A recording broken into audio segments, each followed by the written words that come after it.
Friends, stock market demand और supply पे चलता है, लेकिन ये डिमांड और सप्लाई कौन क्रिएट करता है?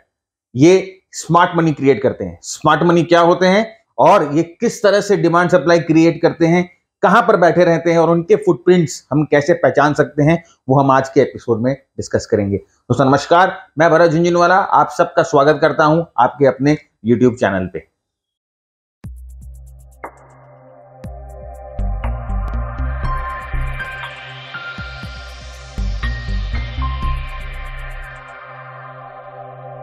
फ्रेंड्स, अगर आप ये चैनल हमारा पहली बार देख रहे हो, अभी तक चैनल को सब्सक्राइब नहीं किया, तो सबसे पहला काम आपको करना है कि नीचे लगे सब्सक्राइब बटन को क्लिक करके चैनल को सब्सक्राइब कर लीजिए।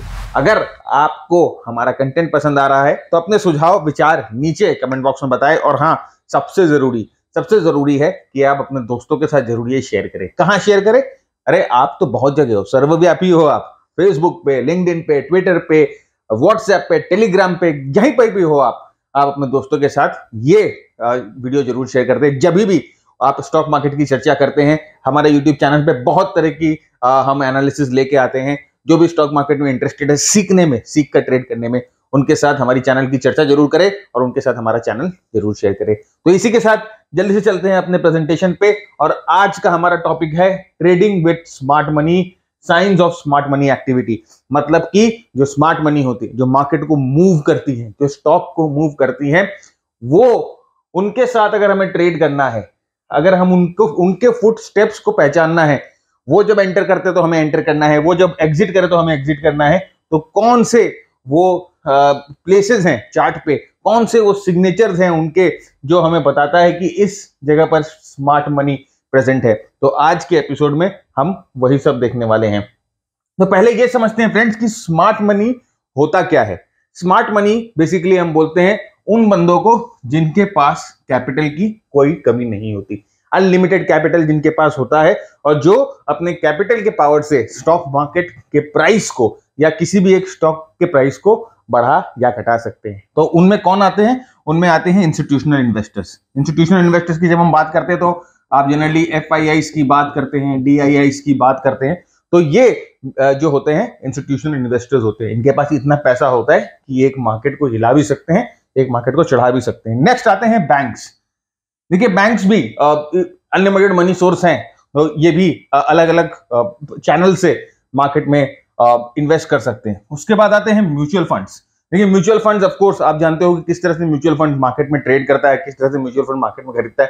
एक बड़ा बाइंग और सेलिंग का चंक म्यूचुअल फंड मार्केट को पुश करता है। तो म्यूचुअल फंड्स भी स्मार्ट मनी में आते हैं। साथ ही साथ मार्केट मेवेंस मतलब कि बड़े बड़े इंस्टीट्यूशनल इन्वेस्टर्स जिसे हम बोलते हैं। अगर आप बात करो राकेश झुनझुनवाला की या राधा किशन दमाने की या विजय केडिया जी की, तो ये सब जो है मार्केट मेवेंस है। इनके पास इतनी कैपेबिलिटी है कि वो एक स्टॉक को उसके नेसेंट स्टेज में, बेबी के स्टेज में पहचान ले और फिर पूरा उनको राइड करे। तो हमें क्या करना है? क्या अब आप हमेशा सोचते होंगे कि क्या ऐसा कोई मेथड है जिस मेथड को फॉलो करके हम ये जो स्मार्ट मनी है इनके फुटप्रिंट्स को पहचान लें। तो हम आज वही कुछ डिस्कस करने जा रहे हैं। 3 पॉइंट मैं आपके साथ डिस्कस करूंगा और वही हम डिस्कस करेंगे, देखेंगे कि किस तरह से हम इनके फुटस्टेप्स को पहचान सकते हैं। एक चीज याद रखिएगा कि स्मार्ट मनी क्यों, हम इन्हें स्मार्ट मनी क्यों बोलते हैं?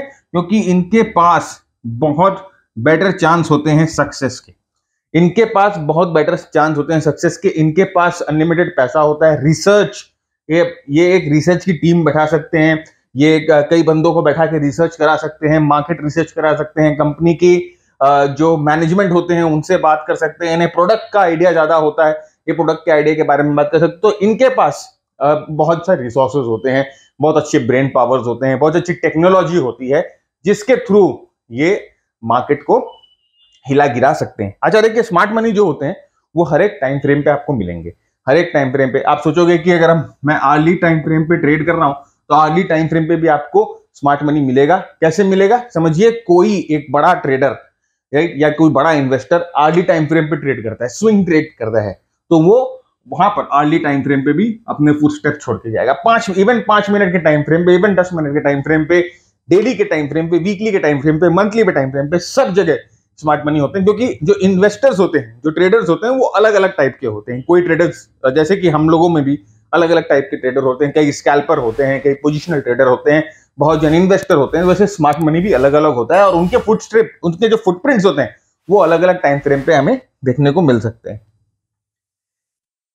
अब जैसे मैंने आपको कहा कि स्मार्ट मनी क्या है, स्मार्ट मनी है जिनके पास बहुत ज्यादा पैसा होता है और वो इंडिविजुअल्स वेल इन्फॉर्म्ड होते हैं। वेल इन्फॉर्म मतलब कि उनके पास इन डेप्थ नॉलेज रहती है, इन डेप्थ अंडरस्टैंडिंग होती है कि एक कंपनी को चलाने के लिए क्या क्या होना चाहिए, कंपनी का क्या आगे का गेम है। उनके पास वैसा मार्केट का डेटा होता है, उनके पास मैनेजमेंट से डायरेक्ट बातचीत होती रहती है, एक्सपीरियंस होते हैं, बहुत बहुत ज्यादा एक्सपीरियंस होते हैं मार्केट में, कई साल कई डिकेड वो बिता देते हैं मार्केट में रह रहकर। तो ये जब अपना पैसा लगाएंगे किसी स्टॉक में, अगर वॉरेन बफेट की बात करें या राकेश झुनझुनवाला की बात करें, जो भी है, अगर आप इनकी बात करते हैं तो आपको समझ में आएगा कि वेल इन्फॉर्म्ड क्या होता है, इन डेप्थ अंडरस्टैंडिंग क्या होता है, एक्सपीरियंस क्या होता है, मार्केट कैसे चलता है इनको अच्छी तरह से पता है, राइट। तो जैसे कि बिग बुल बोला जाता है उनको। तो ये इस टाइप के बंदे होते हैं स्मार्ट मनी। म्यूचुअल फंड, अब म्यूचुअल फंड के जो मैनेजर्स होते हैं उनको अच्छी तरह से पता है कि मार्केट का पल्स क्या है। अब आप समझो कि अगर कोई म्यूचुअल फंड का मैनेजर, FIIs, ये बहुत इन्फॉर्म्ड होते हैं, इनके पास बहुत डेटा होता है, इनके पास बहुत रिसोर्स होता है जिससे ये डेटा कलेक्ट करते हैं। DIIs, इनके पास भी ऐसा होता है। तो ये well informed, well experienced, well trained होते हैं और ये जो है इस कारण मार्केट में स्मार्ट मनी बोलते हैं। अर्ली एडवांटेज जिसे बोलते हैं, इन लोग अर्ली एडवांटेज लेने वाले हैं, मतलब कि मार्केट भागने से पहले ये एंटर कर जाते हैं और मार्केट गिरने के पहले ये एग्जिट कर जाते हैं। इन्हें स्मार्ट मनी बोले जाते हैं। देखिए, अनइन्फॉर्म्ड ट्रेडर में दो टाइप का बंदा होता है। अगर मैं बात करूं अनइन्फॉर्म्ड ट्रेडर्स ट्रेडिंग की, तो दो टाइप के बंदे होते हैं। एक जो लर्न कर लेते हैं, जो सीख के ट्रेड करते हैं, और दूसरा जो होता है वो कॉल टिप्स, ठीक है, बिना सीखे जो ट्रेड करते हैं। तो अनइन्फॉर्म्ड दोनों ही होते हैं, लेकिन जब आप लर्न करके डिसीजन लेते हैं तो आप इन्फॉर्म्ड डिसीजन लेते हैं। इतना अर्ली आप नहीं होंगे, लेकिन हाँ, इनके पीछे पीछे आप जरूर पहुंच जाओगे। और जब आप यहां पर इस कैटेगरी में हो, अनइन्फॉर्म्ड में हो, पूरी तरह से अनइन्फॉर्म्ड में हो, तो ये जब एग्जिट करेगा, स्मार्ट मनी जब एग्जिट करेगा तब आप एंटर करोगे, स्मार्ट मनी जब एंटर करेगा तब आप एग्जिट करोगे। ये जनरली इस कैटेगरी वाले आते हैं जो टिप्स, कॉल्स और बाकी दूसरों, जैसे मैं बोलता हूँ ना, रेंट पे एनालिसिस लेते हैं, रेंट पे नॉलेज लेते हैं, वो काम करते हैं। और ये पैसा जो है आप दूसरों की नॉलेज से, दूसरों की कॉल से, दूसरों के टिप्स से कभी भी एक सस्टेन्ड वेल्थ नहीं क्रिएट कर पाओगे। इस चीज का याद रखिएगा। अब आप सोचोगे कि मैंने स्मार्ट मनी की इतनी तारीफ कर दी, मैंने स्मार्ट मनी के बारे में इतना कुछ बोल दिया, एज ए रिटेल ट्रेडर क्या हम स्मार्ट मनी को बीट कर सकते हैं? क्या हमारे पास जो हमारी छोटी सी पूंजी है, हम क्या मार्केट में लगा सकते हैं? हम क्या इनके अगेंस्ट या इनके साथ ट्रेड कर सकते हैं? ऑफ कोर्स कर सकते हैं, क्योंकि हमारे पास एक एज होता है जो कि स्मार्ट मनी के पास नहीं होता। वो एज क्या है? सबसे पहला एज होता है पोजीशन साइजिंग का। सबसे बड़ा एज होता है पोजीशन साइजिंग का। ये कैसे? क्योंकि वो जो स्मार्ट मनी होता है, हम इसे SM बोलेंगे, स्मार्ट मनी जो होती है ये बहुत बड़ी बड़ी पोजीशंस लेते हैं, ये बहुत बड़ी बड़ी पोजीशंस लेते हैं, ये वॉल्यूम क्रिएट करते हैं, ये बहुत बड़ी बड़ी पोजीशंस लेते हैं। और ये जो स्मार्ट मनी की पोजीशन साइजिंग जो होती है बहुत बड़ी होती है, और इनके तुलना में हमारी पोजीशन साइजिंग एकदम नामात्र होता है, तुच्छ होता है। तो इसमें क्या होता है, हम लोगों को इजी एंट्री और इजी एग्जिट मिल जाता है। ये पोजीशन साइज के वजह से, ये पोजीशन साइज के एडवांटेज के वजह से हम लोगों को इजी एंट्री और इजी एग्जिट मिल जाता है। मतलब कि हमारा जो ऑर्डर है वो आसानी से फिल हो जाता है, इजी एंट्री एग्जिट। अब जो स्मार्ट मनी होता है, ये जो स्मार्ट मनी होता है, ये इतनी आसानी से एंटर और एग्जिट नहीं कर सकता। अगर आप समझो इनको एक स्टॉक के, एक स्टॉक के 10 लाख शेयर खरीदने हैं, या समझो 20 लाख शेयर खरीदने हैं, तो अगर ये एक साथ में ऑर्डर प्लेस करेंगे तो मार्केट तो एक बार में कूद जाएगा। या इन्हें एक साथ में 20 लाख शेयर्स बेचने हैं, तो अगर ये एक साथ में ऑर्डर प्लेस करते हैं सेल का, तो मार्केट तो एक बार में गिर जाएगा। तो ये ऐसा नहीं कर सकते। तो ये क्या करते हैं, ये धीरे धीरे एक्यूमुलेट करते हैं। और हमारे पास क्या एज होता है कि हमें इतनी बड़ी पोजीशन तो लेनी नहीं है। अगर ये 20 लाख लेना है तो हम तो गरीब आदमी हैं, हम तो 200 लेंगे, राइट। तो हमारे पास ये एडवांटेज होता है पोजीशन साइजिंग का। हम एंट्री एग्जिट कर सकते हैं आराम से, मार्केट से को बिना डिस्टर्ब करे, आराम से, अगर आप स्मार्ट मनी की। तो ये हमारा एज है। दूसरा एज होता है लार्ज मूव प्ले। दूसरा हेड होता है लार्ज मूव प्ले। अब देखिए स्मार्ट मनी जनरली क्या होता है, जैसे मैं आपको दिखाऊंगा कि स्मार्ट मनी जब स्टॉक एक्यूमुलेट करना शुरू करता है तो वो स्टॉक एक्यूमुलेट करता है कंसोलिडेशन के टाइम पे। वो कंसोलिडेशन के टाइम पे स्टॉक एक्यूमुलेट करता है, जब स्टॉक जो है वो कंसोलिडेट होता रहता है। ये कंसोलिडेशन है, जहां पर कहीं नहीं जाता। तो वो हो सकता है कि इस कंसोलिडेशन में जब वो स्टॉक एक्यूमुलेट कर रहा हो, तो ये जो कंसोलिडेशन का कोई टाइम लाइन नहीं होता, टाइम पीरियड नहीं होता। ये 2 साल भी चल सकता है, 3 साल भी चल सकता है, 6 महीने भी चल सकता है।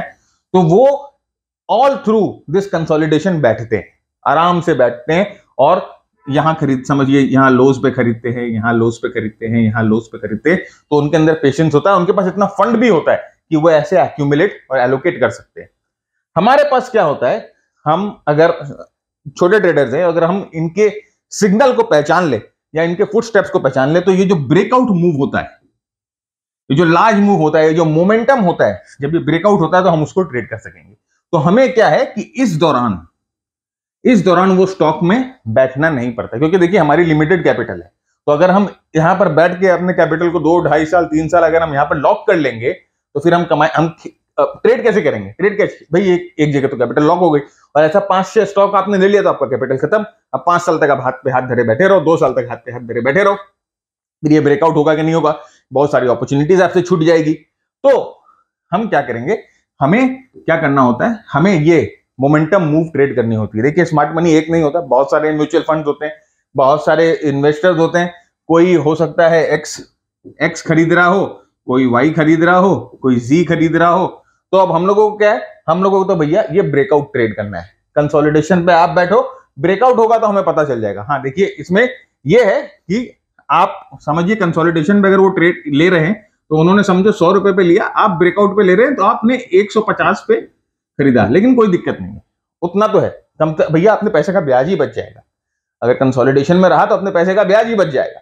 तो ये चीज एक और होता है हमारे पास एडवांटेज, कि हमें लार्ज मूव प्ले करने का मौका मिलता है।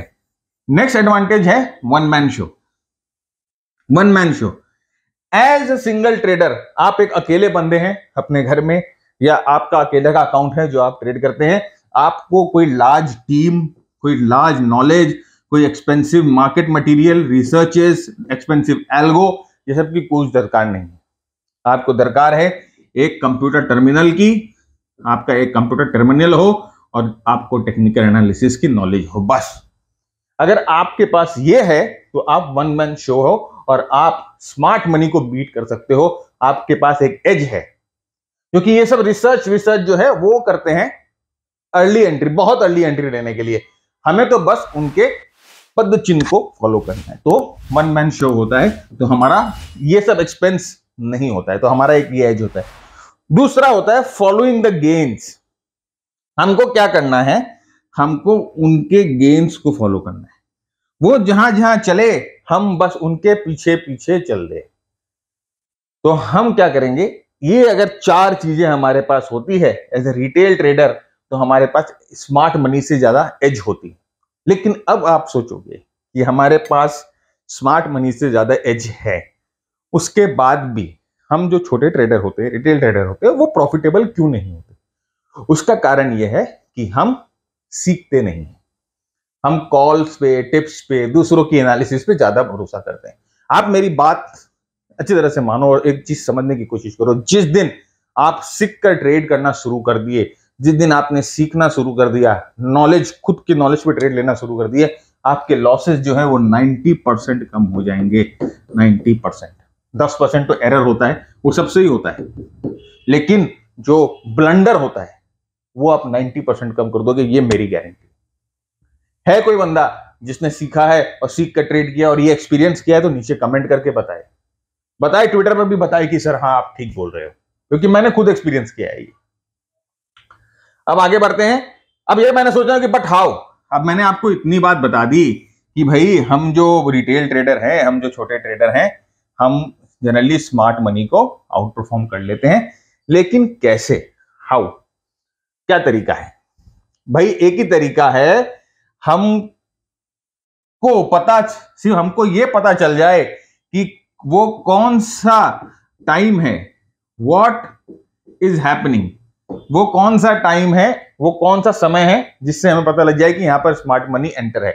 वाई से कोई मतलब नहीं, ये स्टॉक क्यों बढ़ रहा है, वाई आई डोंट नो, लेकिन what is happening in the market, I have to trade what. तो ये कैसे पता करेगा, आप इसको पता करेंगे स्मार्ट मनी के फुटप्रिंट से। अब स्मार्ट मनी के फुटप्रिंट्स को आप कैसे पहचान सकते हैं, देखिए 3 तरीके होते हैं जहां से आप स्मार्ट मनी के फुटप्रिंट्स को पहचान सकते हैं। 3 साइंस। पहला होता है कंसोलिडेशन। कोई भी स्टॉक अगर कंसोलिडेट कर रहा हो, आपको उस कंसोलिडेशन में फोकस करना होगा, चाहे कोई भी टाइम फ्रेम पे हो, चाहे ये 1 मंथ के टाइम फ्रेम पे हो, चाहे ये 30 मिनट्स के टाइम फ्रेम पे हो, कोई भी टाइम फ्रेम पे कोई भी कंसोलिडेशन होती है, आपको उस पर फोकस करना होता है। तो अगर कंसोलिडेशन को आप ठीक तरह से समझना शुरू कर दो, अभी हम देखेंगे, कंसोलिडेशन को आप समझना शुरू कर दो तो आपको समझ में आ जाएगा कि यहाँ पर स्मार्ट मनी की कुछ पद चिन्ह है, कोई फुटप्रिंट्स है। दूसरा होता है फास्ट एंड सरप्राइजिंग मूव।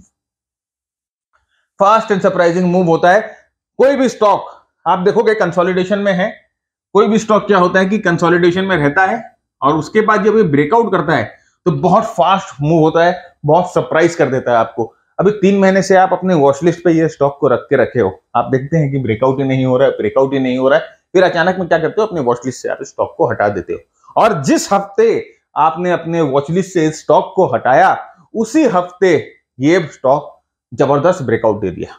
ऐसा हुआ है आपके साथ? हुआ है तो नीचे बताओ कमेंट करके कि ऐसा हुआ है आपके साथ। अरे मेरे साथ बहुत बार होता है। तो ये देखिए, हमें पता चलता है कि ये जो था एक स्मार्ट मनी मूव था, बड़े प्लेयर बैठे हुए थे इसमें और वो यहां पर इस स्टॉक को एकदम ऊपर पहुंचाने के लिए रेडी थे। तीसरा होता है रिजेक्शन एंड ट्रैप्स। देखिए ये बहुत इसकी बात मैं बहुत बार आपके साथ कर चुका हूं और बहुत सारे मैंने वीडियोस भी बनाए हैं इसके ऊपर। स्मार्ट मनी जो होता है वो हमेशा वीक हैंड्स, हम बोलते हैं वीक हैंड्स, वीक हैंड्स को हमेशा शेकआउट करता है। वो कभी भी नहीं चाहेगा कि उसके साथ, अभी उसने तो एक स्टॉक में लाखों करोड़ों रुपए खर्चा किए हैं उस स्टॉक के बारे में रिसर्च करने में, एनालिसिस करने में, वो कभी भी नहीं चाहेगा कि उसकी एनालिसिस का फायदा, उसकी एनालिसिस का लुफ्त किसी कारण से लीक हो गया या किसी कारण से आपको समझ में आ गया, तो वो कभी भी नहीं चाहेगा कि आप उसके साथ वो स्टॉक को राइड करो। तो वो उस कंसोलिडेशन के दौरान, उस मूव के दौरान बहुत सारी रिजेक्शंस, बहुत सारे ट्रैप्स बनाता है। एक एक करके सब देखेंगे क्या होता है और उसके बाद देखिए आपको किस तरह से समझ में आएगा चीज। तो सबसे पहले हम पहला चीज देखेंगे वो है focus on consolidation. Smart money अपने मूव, जब शांति से बैठना, जब कोई स्टॉक कंसोलिडेट होता है उसकी कंसोलिडेशन पे हमेशा फोकस करो। पिछले एपिसोड में हम लोगों ने आपके साथ डिस्कस किया था कि किस तरह से आप एक हाई प्रोबेबिलिटी ब्रेकआउट पहचान सकते हो। अब कंसोलिडेशन के बाद ही ब्रेकआउट होता है, राइट? तो I am just connecting the dots. तो आपको पहले पहचानना है कंसोलिडेशन। कंसोलिडेशन पे फोकस करिए। They are interested where nobody is interested. जब कोई स्टॉक कंसोलिडेट होता है तो उसको कोई भी नहीं चाहता है, उसमें किसी का इंटरेस्ट नहीं होता है। ये क्या है यार, ये एक दिन 10 रुपया बढ़ता है, दूसरा दिन गिरता है, एक दिन बढ़ता है, दूसरा दिन गिरता है, तो क्या होता है ना, अपने को लगता है बहुत बोर है, तो अपने क्या करते हैं, ये स्टॉक को अपने वॉच लिस्ट से हटा देते हैं, बोरिंग बना देते हैं स्टॉक को, और अपने भी हटा देते हैं कि यार हटाओ यार, दूसरा चीज बढ़ रहा है उसको देखो, इसको छोड़ो। तो वो हम करते हैं, तो हम ये भूल जाते हैं कि यहां पर जो है वो जानबूझ के स्टॉक को बोरिंग बना रहा है आपको निकाल देने के लिए, आपके इंटरेस्ट को लूज कराने के लिए, और वो यहां चुपचाप बैठा हुआ है। और उसके बाद देखिए, ये जब स्टॉक ब्रेकआउट होता है, जैसे ही आपने अपने वॉच लिस्ट से स्टॉक को हटाया, जैसे ही आपने वॉच लिस्ट से स्टॉक को हटाया, ये स्टॉक करती है ब्रेकआउट रजिस्टर, और उसके बाद देखिए किस तरह से ऊपर जाती है। देखिए कितने दिन तक इसे बोरिंग बना के रखा था, कितने घंटों तक हो सकता है बोरिंग बना के रखा था, कितने सालों तक बोरिंग बना के रखा था। आपको मूड ही नहीं करेगा इसको ट्रेड करने का, बेकार है यार। आप बोलोगे बेकार है, कुछ नहीं, कोई फायदा नहीं इसको ट्रेड करके, ये 10 रुपया बढ़ता है 10 रुपया गिरता है, कोई फायदा नहीं है, लेकिन उसके बाद रॉकेट बन के जाता है। तो कंसोलिडेशन पे हमेशा फोकस करके रखिए। जब भी आपको चार्ट पे कंसोलिडेशन दिखे, आप कंसोलिडेशन पे फोकस करिए। अभी कंसोलिडेशन को फोकस करने का तरीका भी अलग अलग होता है सर, हर एक जगह आप कंसोलिडेशन पे फोकस नहीं कर सकते। एक स्टेज एनालिसिस होती है जहां पर एक स्टॉक जो है डिफरेंट स्टेजेस से जाता है, तो किस स्टेज में कहां पर कंसोलिडेशन पे फोकस किया जाता है, ये देखना जरूरी होता है। नेक्स्ट देखिए, मैंने आपको जैसे कहा कि they like to make things boring. अब यहां पर देखिए, ये एक धड़ाके से नीचे गिरता है, उसके बाद यहां पर देखिए किस तरह से ये जो है ये पूरे के पूरे इस जोन में, पूरे के पूरे जोन में एक कंसोलिडेशन करके छोड़ देता है। यहां पर देखिए क्या है, बढ़ रहा है गिर रहा है, बढ़ रहा है गिर रहा है, बढ़ रहा है गिर रहा है, आपको इंटरेस्ट ही नहीं आएगा। बार बार आप सोचोगे यार क्या हो रहा है, भाई इसको कैसे ट्रेड किया जाए, तो मूव ही नहीं कर रहा है। और आप क्या करोगे, इसको अपने वॉच लिस्ट से निकाल दोगे। और जैसे ही आपने वॉच लिस्ट से निकाला तो कंसोलिडेशन पे हमेशा फोकस करिए, यहीं पर स्मार्ट मनी बैठता है। और वो कौन सा कंसोलिडेशन है, किस स्टेज पे फोकस करना है, ये देखिए, ये आवरली चार्ट है। जैसे मैंने आपको कहा कि दे आर एवरीवेयर। अब एवरीवेयर कैसे, मतलब कि समझिए कोई ट्रेडर जो बहुत बड़ा ट्रेडर है, वो अर्ली चार्ट, वो स्विंग ट्रेड करता है। स्विंग ट्रेड में स्मार्ट मनी आ सकता है। बहुत सारे ट्रेडर्स होते हैं जो स्कैल्प करते हैं, उसमें भी स्मार्ट मनी आ सकता है। तो वो हर एक टाइम फ्रेम पे होता है। देखिए ये अर्ली चार्ट पे ब्रेकआउट मिला, अर्ली चार्ट पे ब्रेकआउट। देखो ये कंसोलिडेशन देखिए फ्रेंड्स, ये फ्लैग वाला कंसोलिडेशन है, ये फ्लैग वाला कंसोलिडेशन, इसको भूलिएगा मत। ये भी स्मार्ट मनी का एक सिग्नल होता है। फ्लैग के ऊपर 2 वीडियो हम लोगों ने बनाए, एनहांस फ्लैग ट्रेडिंग। आप जाइए प्लेलिस्ट पे देखिए और दोनों वीडियो को देखिए एक बार। सारा आपका जो तरीका है ना ट्रेड करने का, सब में एक चेंज तो आ ही जाएगा। फ्री वीडियोस देख के चेंज आ जाएगा। प्रोग्राम ज्वाइन करना तो बात की बात है, फ्री वीडियोस देख के ही चेंज हो जाएगा। तो यहां पर देखिए अर्ली चार्ट पे भी किस ढंग से स्मार्ट मनी बैठती है। और देखिए कंसोलिडेशन के बाद भी मूव आता है, और मूव देखिए कितना फास्ट आता है। आप भरोसा नहीं कर पाएंगे, आप विश्वास नहीं कर पाएंगे, आप जो है खुद सरप्राइज हो जाएंगे कि इस तरह का मूव कैसे आया। और जैसे मैंने आपको कहा कि वो मजबूर कर देंगे आपको कि आप स्टॉक को भूल जाओ। अब यहां पर देखिए 14 मंथ का कंसोलिडेशन है, 14 मंथ्स। ये जो कंसोलिडेशन था ये 1 साल से ज्यादा का कंसोलिडेशन है। और उसके बाद ब्रेकआउट हुआ तो यहां से 100, 200, 150% स्टॉक बढ़ जाता है। लेकिन ये कंसोलिडेशन के दौरान जब स्टॉक बोरिंग होता है तो आप भूल जाते हैं। हमें क्या करना है, हमें नहीं, हमें तो भैया ऑप्शन ट्रेड करना है, ऑप्शन ट्रेड करना है हमें। सर आपकी कैपिटल कितनी है, सर मेरी कैपिटल 1 लाख है। 1 लाख आपकी कैपिटल है, अच्छा, और आप ऑप्शन ट्रेड करना चाहते हो। ये कैपिटल 1 लाख रुपया कितने देर में गायब होगा, 5 सेकंड में, अगर आप ऑप्शन में ट्रेड करती हैं। अच्छा सर मेरी कैपिटल 10 लाख है, अच्छा 10 लाख आपकी कैपिटल है, वेरी गुड। आपकी एक्सपीरियंस कितना है, सर मैंने तो अभी लास्ट 6 महीने में ट्रेडिंग करना शुरू की है, मुझे ऑप्शन ट्रेड करना है सर, मुझे ऑप्शन ट्रेड, मुझे फ्यूचर ऑप्शन ट्रेड करना है, फ्यूचर ऑप्शन। कितने दिन में कैपिटल गायब होगा, ये 5 सेकंड में हुआ। चलिए यहां पर 5 डेज लिख देते हैं, थोड़े बुद्धिमान है बचा लिए, चलिए 15 डेज लिख लेते हैं।